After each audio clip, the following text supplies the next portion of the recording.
Hey, Hey, Thomas. how's it going, my friend? I'm doing well. How are you doing? I am doing fantastic. As you can see behind me, it's not what you guys saw last week with the cool, profiling and criminal true crime stuff behind me. I am on the road doing all the work that we need to do, having a little fun in the meantime. I've been all over the place. And I'm in Florida now, which is funny, being in a show called Profiled.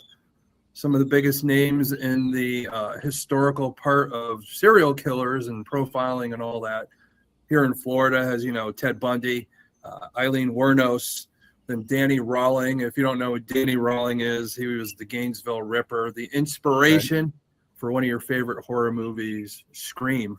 That all occurred. I'm somewhere on the Gulf of America. Looks like it's very nice there. It looks like you're doing, the background's nice. You got a pool behind you, and I hope you're enjoying yourself. Yeah, I think after the show, I think I'm going to take a dive in or something, just to celebrate our second episode here on All Access Network Television. I'm excited about this one because this is a real breakdown of, the criminal mind, how they put the categories. It's just the serial killer type. And I'm excited for that. And hopefully the signal stays good, because I'm not used to Wi-Fi here in this location, our private location, of course. So you'll hear birds and everything coming through. Actually, you got a little bit of skipping starting right now, but hopefully it'll subside a little bit. But yeah, hopefully it does. Hopefully nobody misses anything. Again, like I said, this is kind of chronological as we go through in these first few episodes. If you missed the first one, that was the history of how profiling came about. This one's going to be a breakdown of all the categories. All righty. And congratulations on your second show. Yeah, thanks. And just so you know, always want to thank my management, Methodical Management Asia, and my promoter, Adam Began at Historically Haunted. But most of all Access Network Television, so our big network here. Make sure you support them, subscribe, of course, to YouTube. If you're not watching on YouTube right now, make sure you subscribe. So that's very important. Again, we're around here every Thursday, unless something comes up, at 8 p.m. Eastern Standard Time to bring you the Profiled. But with no further ado, my friend, let us zoom in and uncover the criminal mind. All right, my friends. So again, thank you guys for tuning in. Again, like I said before, if you have any questions, make sure you put them in all caps so Sean could give those to me at the end of the episode. And also, I know a lot of people out there, you might want to say hi, anything like that. I appreciate all that. I will acknowledge you. It's just we're going to go through all this stuff. We want to try and get through it. I will acknowledge you at the end of the show. I'm going to go back in the show notes. Make sure I say hi to you. I appreciate you guys all watching.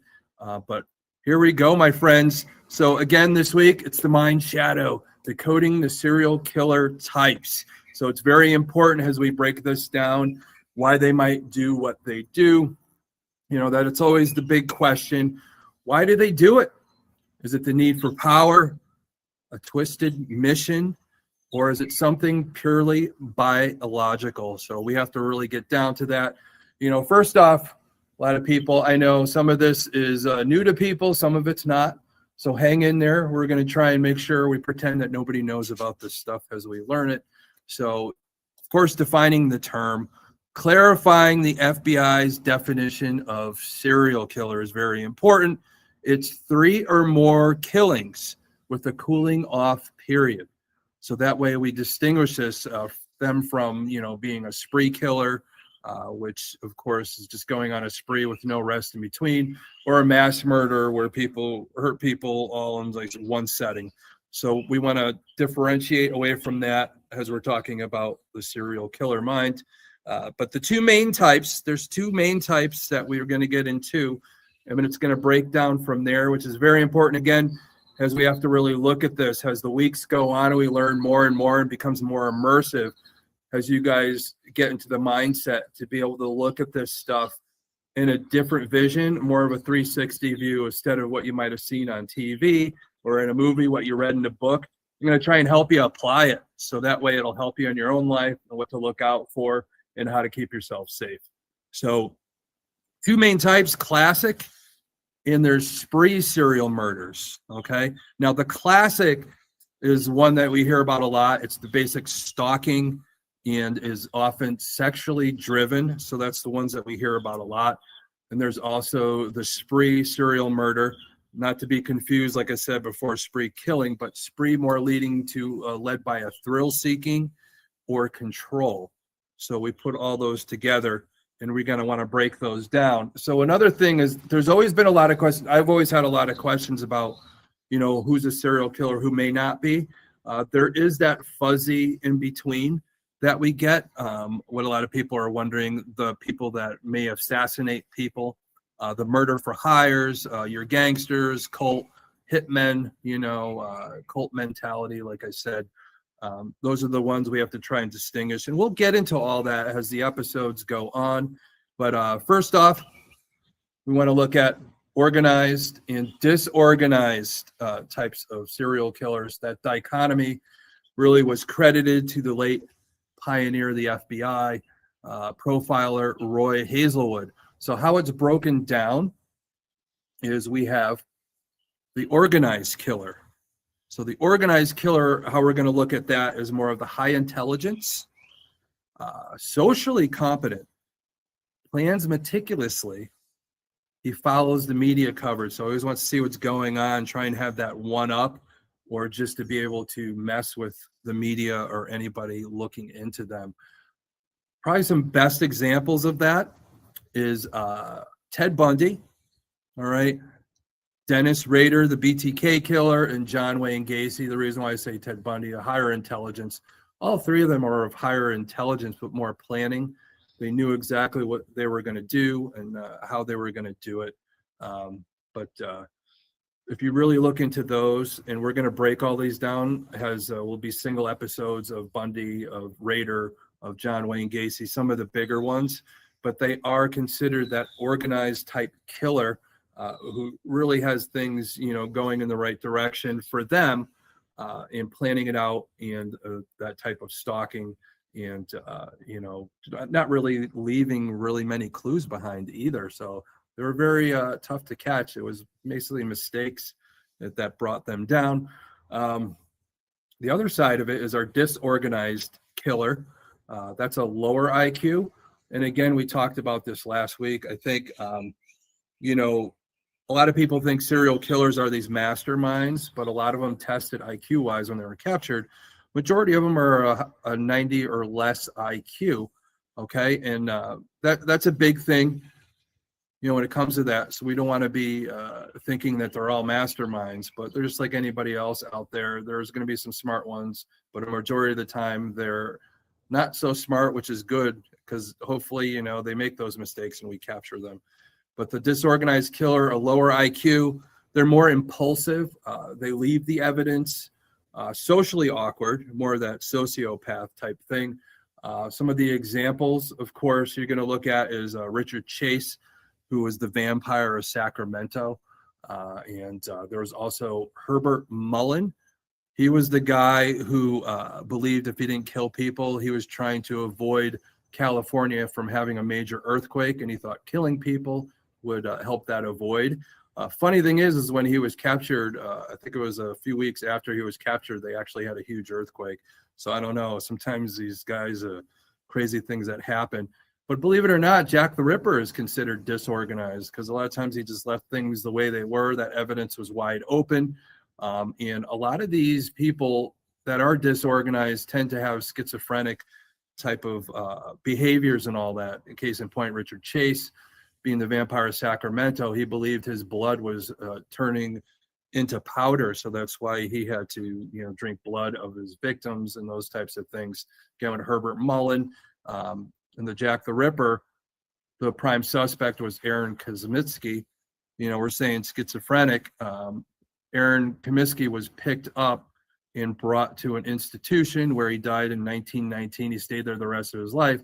Funny thing is the day that he was picked up, all the Jack the Ripper stuff stopped. And of course, his DNA or mitochondrial DNA was found twisted in with Edo's dress that they tested recently.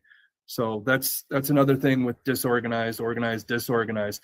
But a lot of people don't know there's another kind of category is the mixed category where it could be both. How that starts off, a lot of people start off disorganized and they develop that pattern to go more organized. They acknowledge that, you know, in real life, things are messy. And many of these killers evolve from the disorganized to organized and as they perfect their craft. Some of the examples of that, of course, Jeffrey Dahmer really had a lot of issues at first, but he was really figured things out for himself. But again, of course, you know, we thank God that things happen, and I feel bad for the victims of beforehand, but making those mistakes and figuring out what he did. Another one is Ed Kemper, the co-ed killer. Started off disorganized and became more organized. Same thing with Eileen Wuornos. You know, they do have high intelligence, but they're acting on impulse. Organized maybe plan abductions, but they leave messy scenes. So that's that mixed category that's important that we know. So it's getting a little darker out. Hopefully I get the lights on here. So, but one of the bigger ones that we have is the categories as we break them down. This is probably one of the most important parts because this is the nitty gritty of what we're talking about tonight. How we're going to break down all the different types of serial killers, what their motives are, what possibly makes them up from what they do, what their mindsets are, why they do what they do, of course. So that's the important part. So the one I want to cover first, this is the one that really Hollywood jumps on. Hollywood really jumps on this one because of how it breaks down. It's that visionary serial killer. The visionary is the ones that have that psychotic break. They're driven by hallucinations or voices. Often the demons or God, typically they're suffering from a break in reality. A lot of their motives are just obedience to the perceived higher power or external entity. A lot of their characteristics are often disorganized. They not usually plan their crimes or select victims. Usually the victims are chosen, or those traits are based on the voice that dictates it in their head. So that's what's kind of sad. The reason why I think Hollywood jumps on this, like movies like Seven, all the 7 deadly sins, something's telling them to do that in the name of God or any of those types of things. So I think Hollywood thinks that's the one that most people are going to latch onto. Some of the historical people that were considered visionary killers that were hearing voices to do things, probably most famously David Berkowitz, son of Sam. Sam being the next door neighbor's dog, was telling him that he needed to do what he did. And of course, again, like we talked about earlier, Herbert Mullins, that there was a voice telling him that he needed to kill to prevent earthquakes. So it was the voice driving them, that inner demon of themselves, or that psychotic break, how they disassociate and let something take over. That's where I think a lot of times on my side of the paranormal, on side of true crime, where it blurs, is some of these people, when they disassociate, there is the mental break there, or they disassociate because something's taken over. So that's the big battle, how we talk about that. You never know. So it gets crazy. But from there, another big ones is similar to visionary. It's more mission oriented. They want to rid the world of something. They feel they need to rid the world of certain things. Like they target specific groups they deem undesirable, like sex workers, specific ethnicities. They believe to have a duty to rid society of a specific group deemed undesirable, certain professions, religions, lifestyles. Their motive is basically justification and social cleansing. God forbid, a lot of that, in a way, happens on social media already. Some people feel like they have to get rid of people because they don't agree with them. I think a lot of that's going on in our country right now. But if you want to break it down serial killer wise, there's a lot of the characteristics are often very organized and efficient. Unlike visionary, they are not psychotic. These are grown things. People are taught prejudice as we grow up, or not to appreciate other people or have empathy, but they simply have a deep held and albeit violent prejudices. And one of those historic ones of this mission oriented historically is Joseph Paul Franklin. So he targeted interracial couples, Jewish and Black individuals back in 1977 to 1980. So he was doing that type of thing. The reason why I look at this on a whole, if you're attacking, and things that you felt needed to be cleansed on a whole, as we look back, World War II, Adolf Hitler, how he got almost a whole nation of Nazis to know they wanted to rid the world of the Jewish people. So that's like a big one on a whole. Or, we're talking about individuals now, but things could go larger like that. And again, even as I talk about, social media and all that, you get enough people on one side to hate another side, or just here in our country, that division creates this type of person too. Psychologically, as we grow up, the more information you have, the more people teach each other that they don't like this person for whatever reason it is, and create that violence and all that. So it's almost like mission oriented is almost like in a whole. It's almost like groups maybe come down to individuals, but sometimes those groups create those individuals to do these things.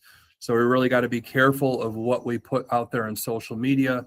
A lot of the hate that goes out there, getting these people that, their minds grab onto that, and that builds up like a pressure cooker, and these types of things could happen. So that one's a really dangerous one. I think that's really social media nowadays is what really pushes that mission-oriented type killer. Probably one of the biggest ones, that's going to be the hedonistic. That's your pleasure person, and that really breaks down even to more categories. This is one we'll probably spend a little bit more time with, kind of hit at it. This is a majority of it. This is the largest category that we're going to talk about. Of course, it's the most common. It's subdivided into other categories of the pleasure. It's the lust killer, the thrill kill, and the comfort and financial gain killer. All right. So the lust killer, of course, is the sexual gratification. Again, when we talked about history last week, a lot of the reasons why the BSU, the Behavioral Science Unit, or profiling really got into the nitty gritty is because of the influx of sexually oriented murders. So that's one of the big ones, that lust killer. But the thrill killer, that's the rush of the kill. It's almost like they get a rush from it. It's a drug to them once they kill, and that addiction of doing that. The comfort gain killer, it's more of a materialistic reward. So basically killing to get some kind of reward, or, getting people to these insurance fraud and those types of things. And the list goes on with that. But historically, we're going to look at this. So let's look at some of our historic serial killers and how they line up in this hedonistic pleasure serial killer point, in all the lust, thrill, comfort, gain killers and all that. So historically, one of the big names for the lust killer would, of course, be Jeffrey Dahmer.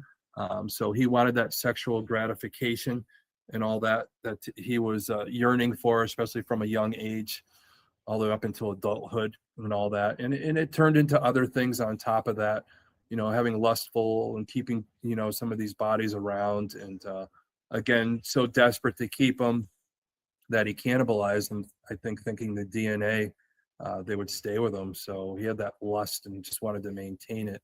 Probably one of the biggest thrill killers, Robert Hansen, the baker butcher up in Canada. What he used to do is he would capture people, put them on his plane, and he'd fly them out in the middle of nowhere, dump them off and say, start running. And then he would hunt them down. That was his thrill, was to hunt down human beings as animals. And, luckily he was caught. And a lot of these killers we're talking about, they make the movies about them, or they become characters. Because I know there was a season of Dexter where one of the serial killers, after Dexter was over, when he had his rebirth, when he was up in the middle of Maine, I think it was, or New York. And the main serial killer was a guy doing that. He was hunting the particular women down with, like they were prey. So that's a thrill killer example. And probably one of the biggest names as a comfort gain killer for materialistic reward, of course. The one that a lot of people say is the first known killer or serial killer here in the U.S., H.H. Holmes. So, of course, he was killing people for that insurance reward, getting that money, all that money that he used to make sure that he gained, getting that hotel that he was setting up and all those types of things. And, there's a lot behind it. Of course, we'll talk more about H.H. Holmes down the road once we get through all of our different things as we go on these first few weeks. Of course, we're going to learn more and more. But the primary gratification is to complete life or death control over another human. We got the godlike complex of deciding who lives and dies. That's the power and control, the dominance type of killer.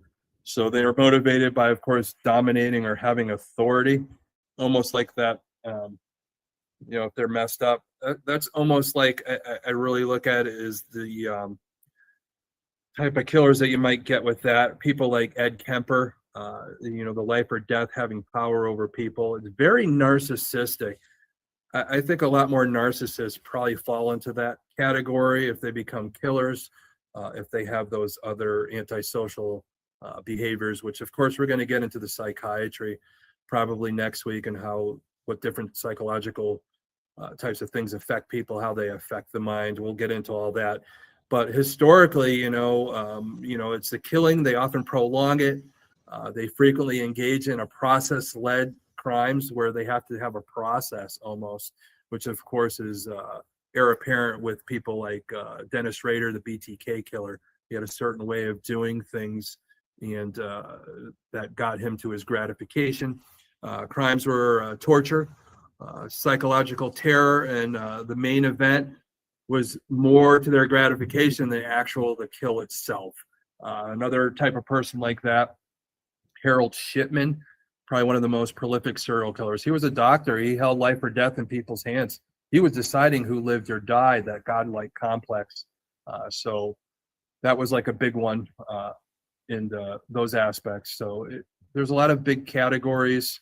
Again, we're going to cover a little bit more here, but let's the hedonistic subtypes. I just want to get into that just maybe a little bit more, just to get down to that. Your lust killer.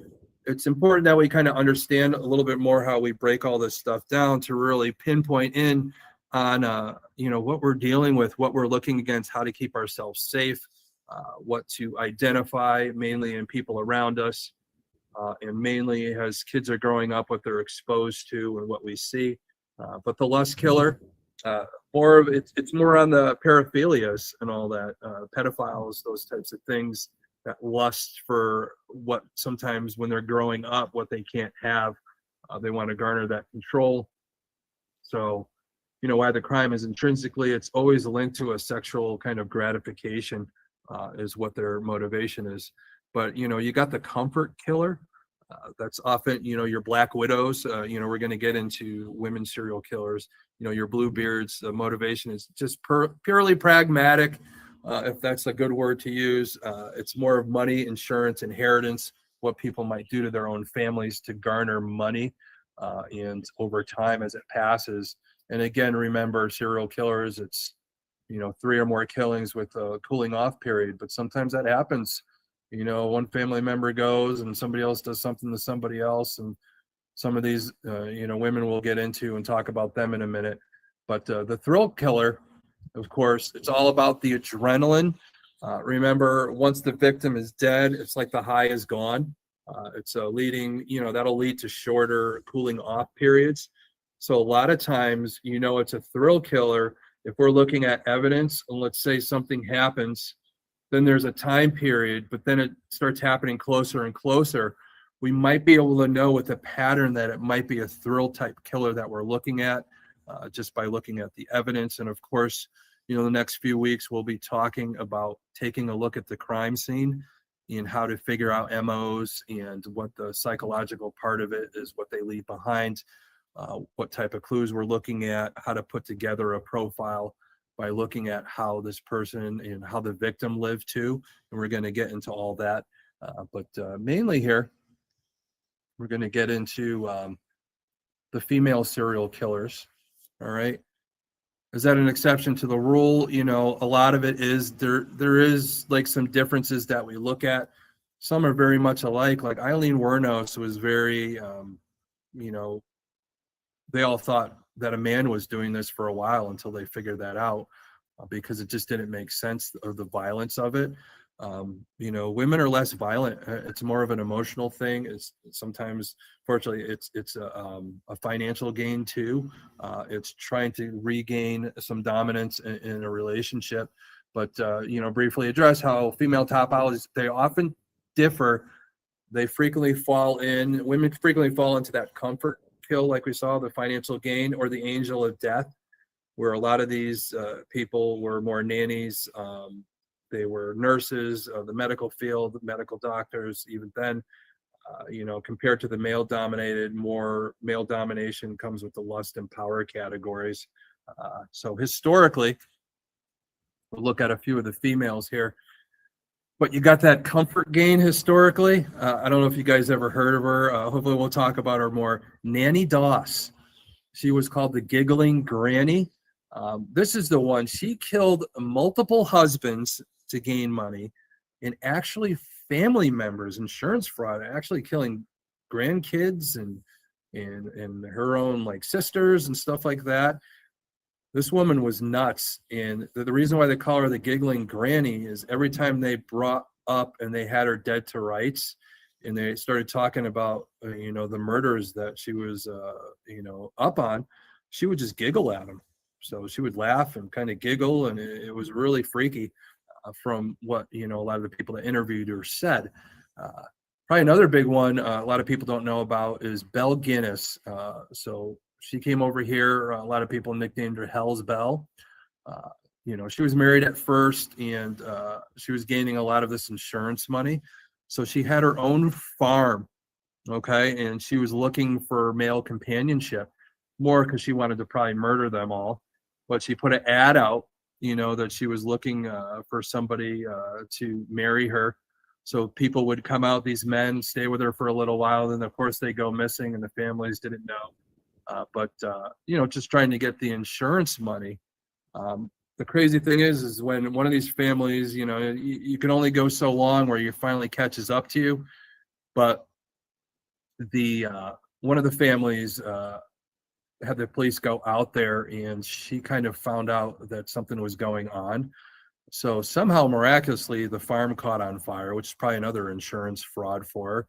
But they found a body in there, and they assumed that this body was decapitated. They assumed it was Belle Guinness.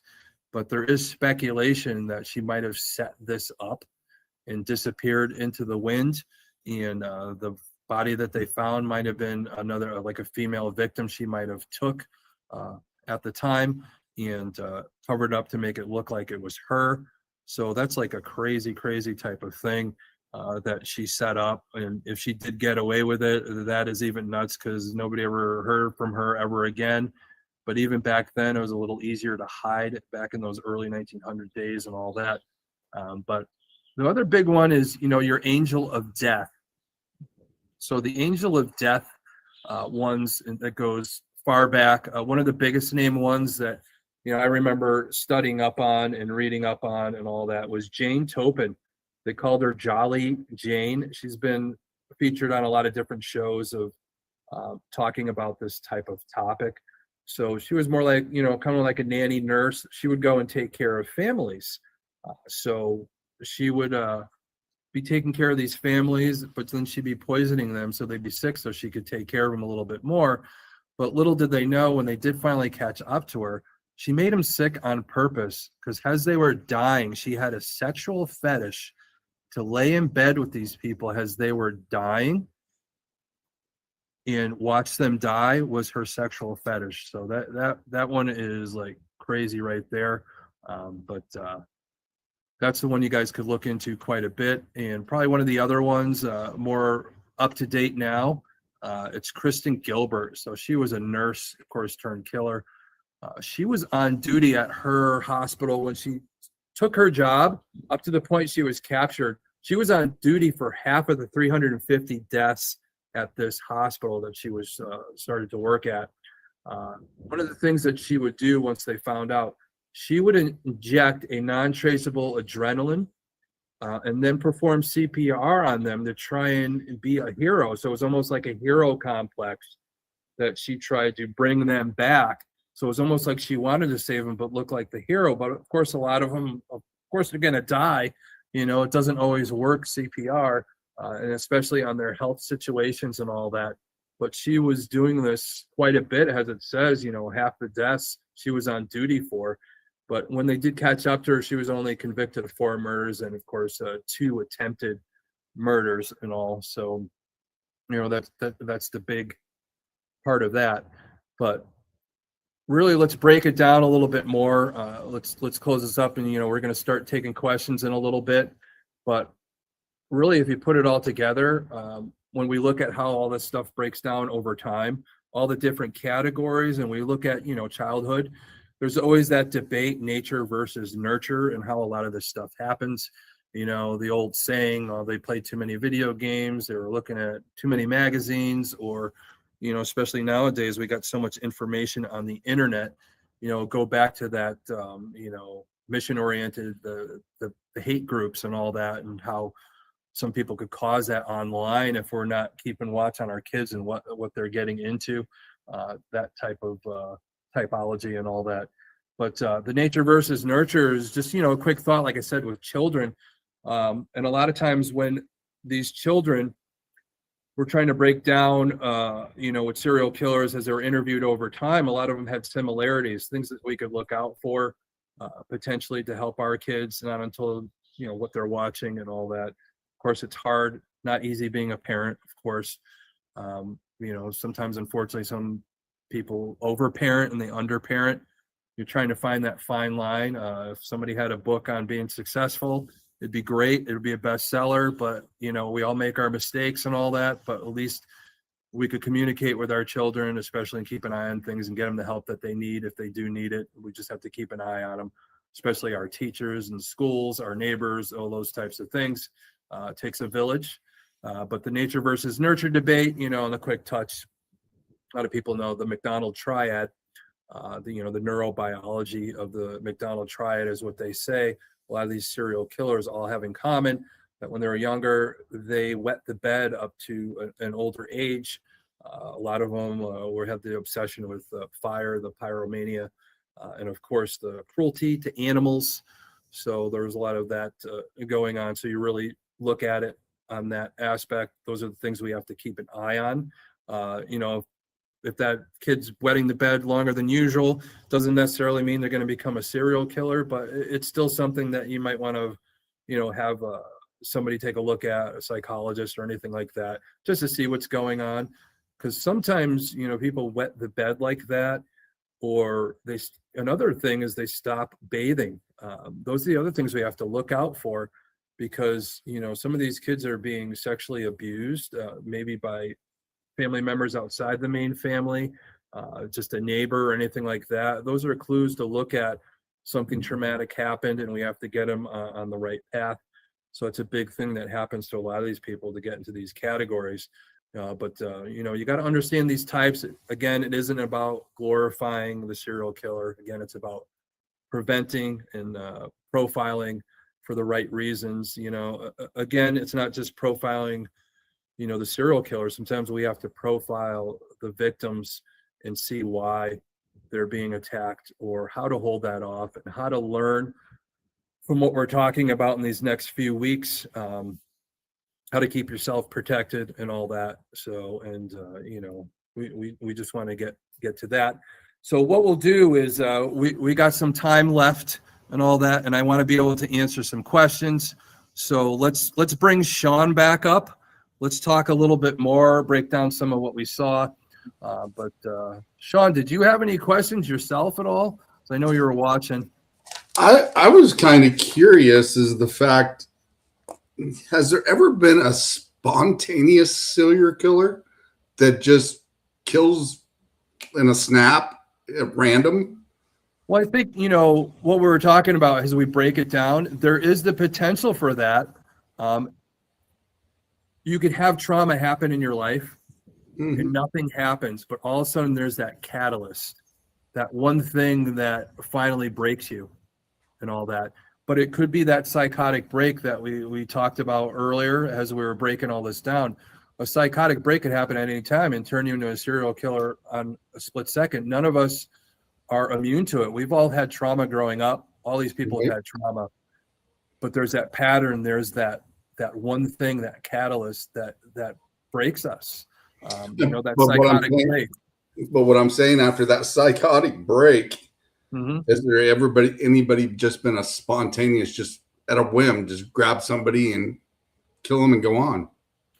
I don't know if that would really break down for serial killer per se. That's, I don't say it's mass, it's not many, but more of that spree, because it would come from type of thing. It would come from their trauma and stuff that would cause that. Yeah, it is. We look at the criminal mind, or we look at the mind of just us as human beings and all that, those things that break us. Again, I'll go back to our youth and all that. And this is one thing I talk about a lot. I've talked about a lot on shows.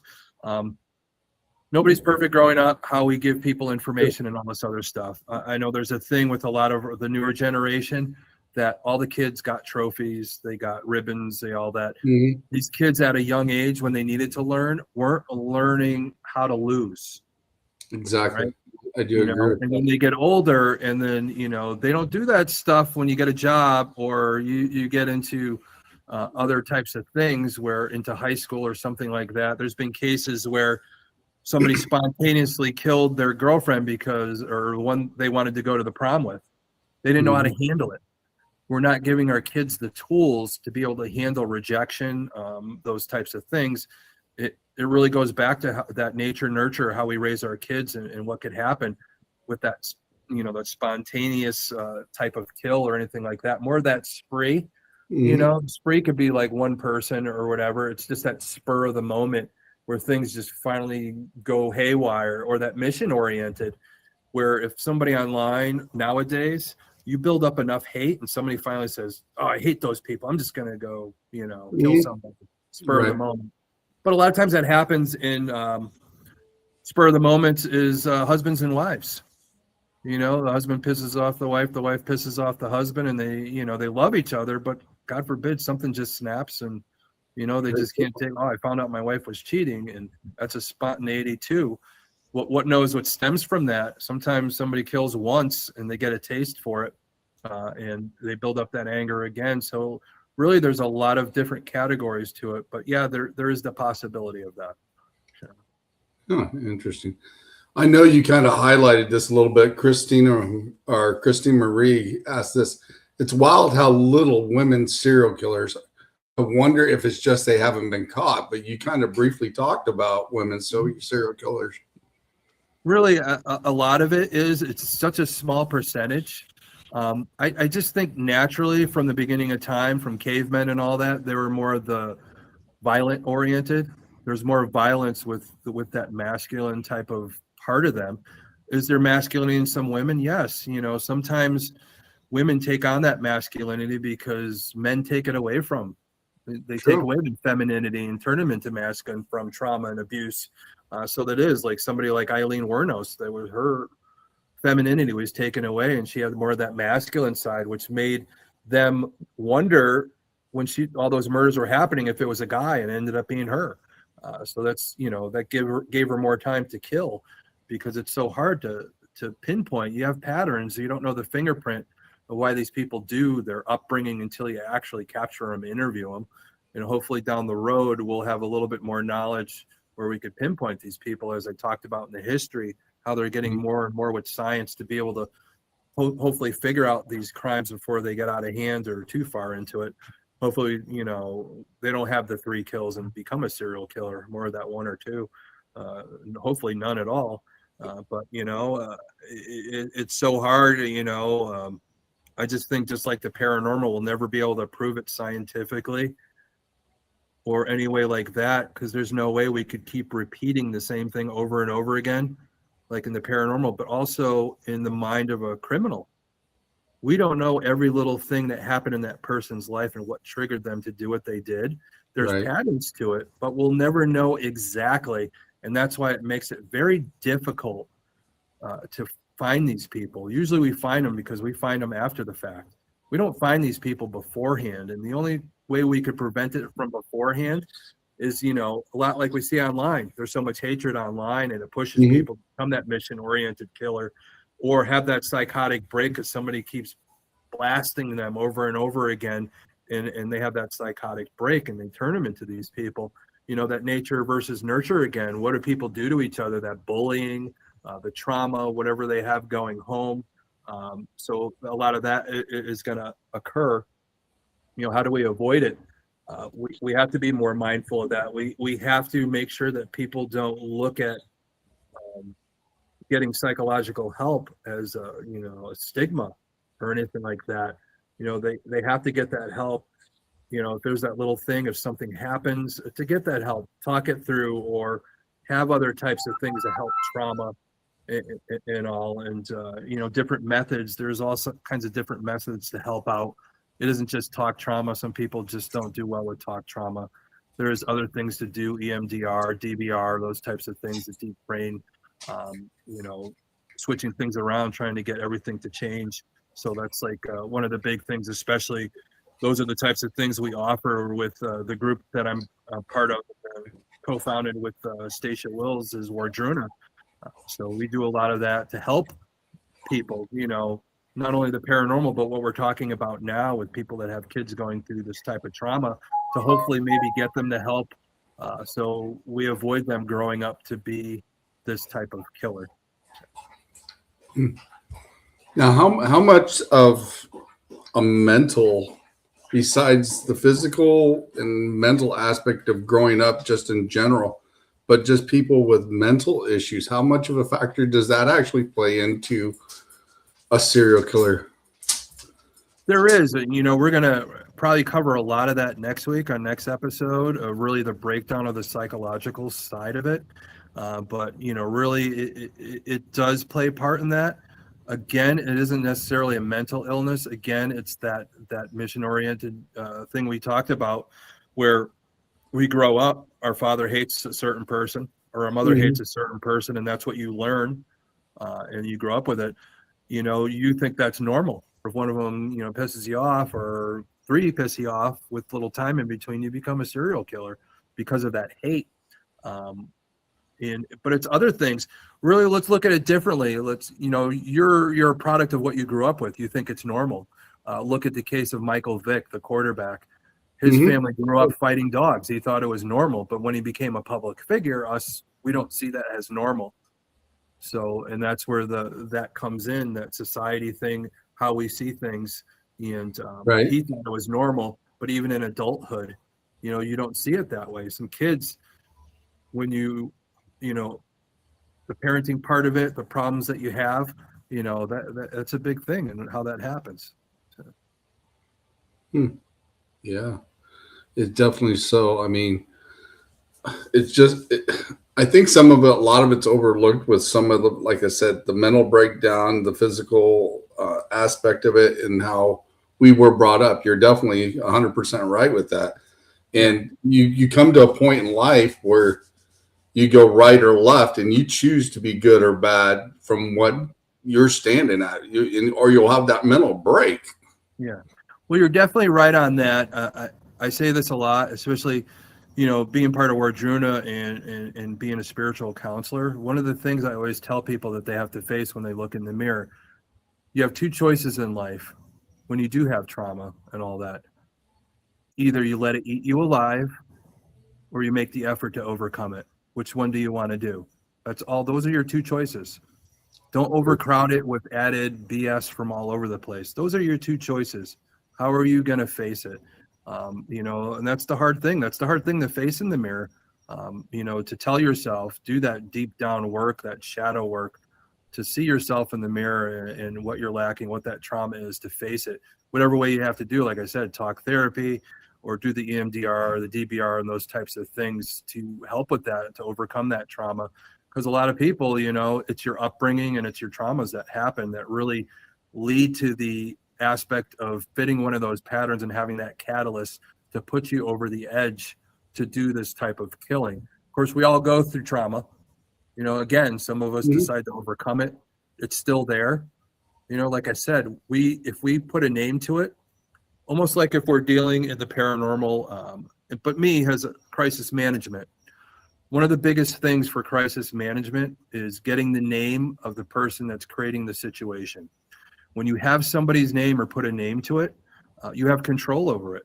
Most definitely. You have control, and that's always the biggest part, because that control also goes along with people that, have addictions. Really look at it as an alcoholic. What do they say in their 12-step program? They always admit, I'm an alcoholic. They put a name to it. That way they could have those 12 steps of control over it. But even with our trauma, once we name the trauma, we grasp onto it. And I tell people a lot, when you grasp onto it, it's always there. We want to lessen it, like we do with EMDR or DBR or any of those types of methods.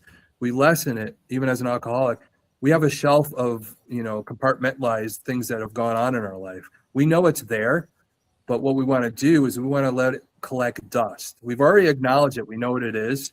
We're trying to overcome it. And the best way to overcome it, just like with a narcissist and all that, is don't give it the energy. Just put it on the side, let it collect dust.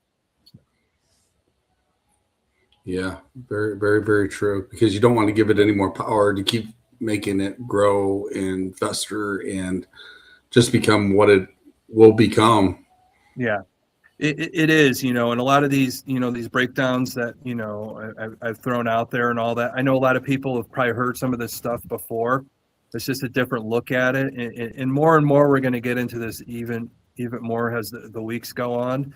And again, just the other disclaimer, there's a lot of stuff I'll talk about. Really, there's going to be episodes where I get into how we look at a crime scene. Unfortunately, just for professional courtesy, there might be some stuff I leave out.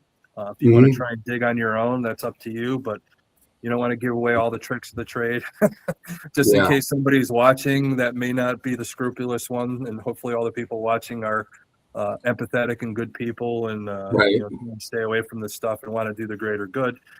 But you never know. You never know who's watching, and you don't want to give somebody the idea of how to get away with murder, of course. So. Well, most definitely. I mean, we're hoping, like you said, everybody's a good-hearted person here is watching and willing to learn and wanting to learn to understand what this is all about. And I think you're doing a great job doing this. I mean, the way you profiled and just what you were talking about tonight, it's like, wow. I mean, it kind of gives me a different perspective of things, looking at things as well. It is. We have to give people a different perspective. This is ingrained in me. It's something that I do. It's hard. Like I said, getting into this, it was hard for me to start the show because this is something that I just do. It's just something in my mind. I could look at something and know. And like I said last week, it's hard for me because being a shaman, but also being trained to do this work and applying it. Again, you could go to college all you want. You could read all you want on everything. It's great going to college. It's just a piece of paper that says you know how to learn. It doesn't make you the be all end all, unfortunately, because, when you come out of it, when you apply it is where you really make the difference to help people and all that. We're in this work, and whether me being in the paranormal, whether me being true crime profiling, what I used to do, it's there to help people. It's help people educate them. It's to keep this stuff from happening.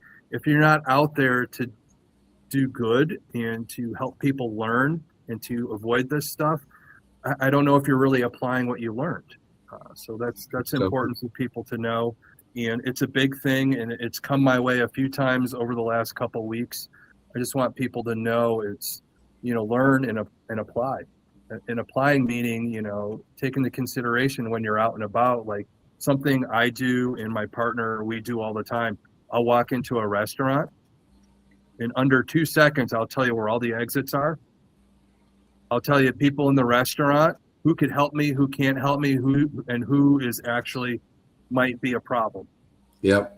I just naturally do it. It's in my blood, and it does stem from trauma. It does. It stems from trauma. We all have it. It's what we do with it. I decided to overcome it. That's what I decided to do. It's kind of like some of us will never face the door backwards because we always want to see what's coming in. Exactly. Yeah. to I be- always look at the be- door. I don't Oh, yeah. sit in a restaurant without seeing the door or some door, you know, it's important, you know. I have to be able to profile instantaneously, you know, and again, I appreciate everybody watching. I hope they're getting a lot from it.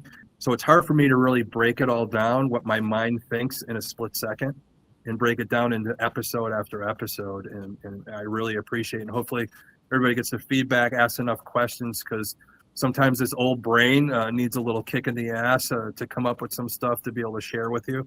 And Sean, I really appreciate, you know, a lot of the questions that you're asking. So that keeps us going and all. And I know in the next few episodes, once we get through a lot of this, we'll start having some guests on, giving their feedback, you know. And it's always good to have people on, give their perspective.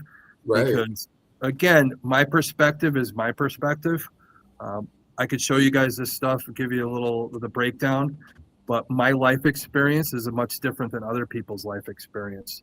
You know, I could look at something from a life experience and be able to look at something and say, hey, this might be a clue to help solve this crime, where somebody else might look at it differently, and it might delay it or maybe speed it up. I don't know.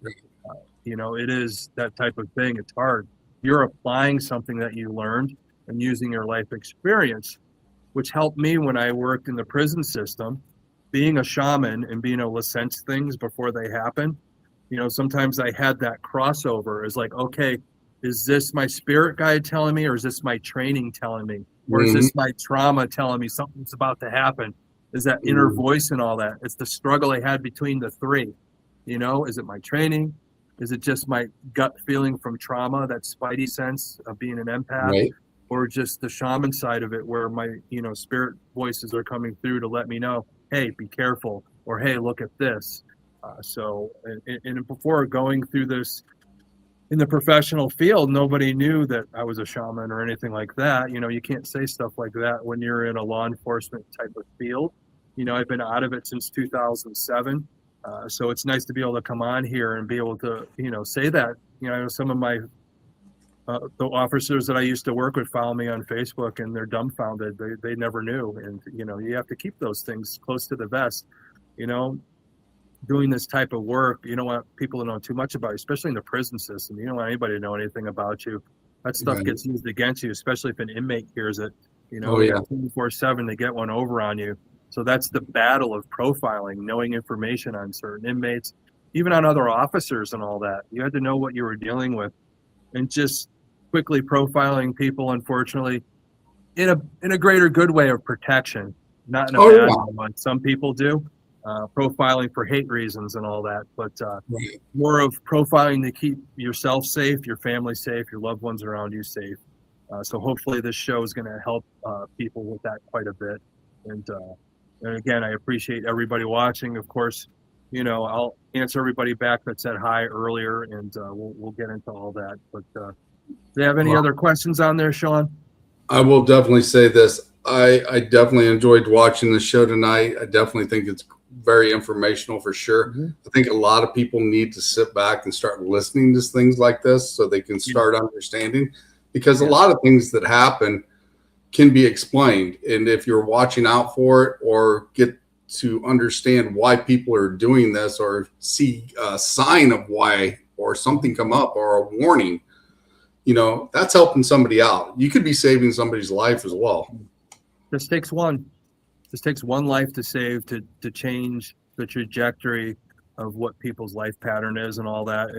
It's there. If one of us could do that, and if one person watching right now saves their life, then the show is worth doing. You know, I'm glad that that's going to happen. But, you know, just, you know, kind of in closing, again, if you missed the first episode, watch it again. If you missed some of the history we're talking about, it's always interesting. Again, watch this episode again. Be ready for next week, and I'll be putting out what topic will be very soon. But most of all, again, I want to thank All Access Network Television for airing this. Of course, you, Sean, for filling in tonight. I always like seeing your ugly mug there, so it's always fun to see it. Another bearded brother. Yeah. And just so everybody knows, a lot of this stuff, if you ever want to ask even more questions, I'm going to be all over the country, especially speaking with Warjuna, our healing society. especially about stuff like this, just healing and all that. But we're going to be all over the place. We'll especially the ones that I run is the Shaman and the Showman. The Connecticut Paracon is going to be July 11th. Tickets are on www.paracon.org. So make sure you catch up with that. And then also, we're going to be speaking at a lot of different places. Cleveland Paracon, New Orleans Paracon, we're going to be at the Hollow Paracon in New Jersey, the Underworld Culture Con there in Scranton, Pennsylvania. The list goes on and on. So we'll be at other places, may not be speaking, but still spreading the word about Wardruna. And Salem Paracon this year, of course, will be coming up, our Connecticut Witch Fest. So we're going to be all over the place. It's going to be fantastic. And I see Gwen's trying to say something here. Yeah, so, Gwen's he's going to re-air both episodes tomorrow back to back.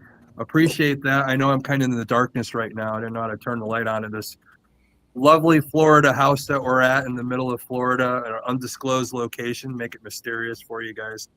But again, thanks everybody for watching. And I so much appreciate, again, all you watching. Hopefully all of us in a collective at least could save 1 or 2 lives just by the information that I've learned over the years that I want to pass on to all you guys. And again, much appreciation. And much appreciation to Gwen there in the background, re-airing the episode so that way you guys are up to date. Next week, I think we're going to really get into the mind next week. We're really going to break down the psychological disconnect with some of these people and how that transpires from what happens in youth and how they're diagnosed and, what types of psychological problems, damage with the brain and all that might be part of why some of these people do what they do. So we'll be doing that next week. Again, I want to thank Methodical Management, my manager, and Historically Haunted for promoting all this, All Access Network Television. Of course, all of our events with the Shaman and the Showman, and we're going to see you guys all on the road too. But again, make sure you tune in next week for Profiled, but also all the episodes that are on Historically on the All Access Network Television. Of course, go see Adam's show on Historically Haunted podcast too. Let's just keep everybody going, more about the paranormal, of course, and especially about true crime and the act of profiling. I think we'll see you guys next week. And of course, at the end of the show, like I always say in all my different TikToks and stuff like that, I thank you guys, and let's go down the rabbit hole again, and we'll see you next week. All righty. Everybody have a great night, and keep up the great work, Thomas. All right. Appreciate you, my friend. Have a nice night, everyone.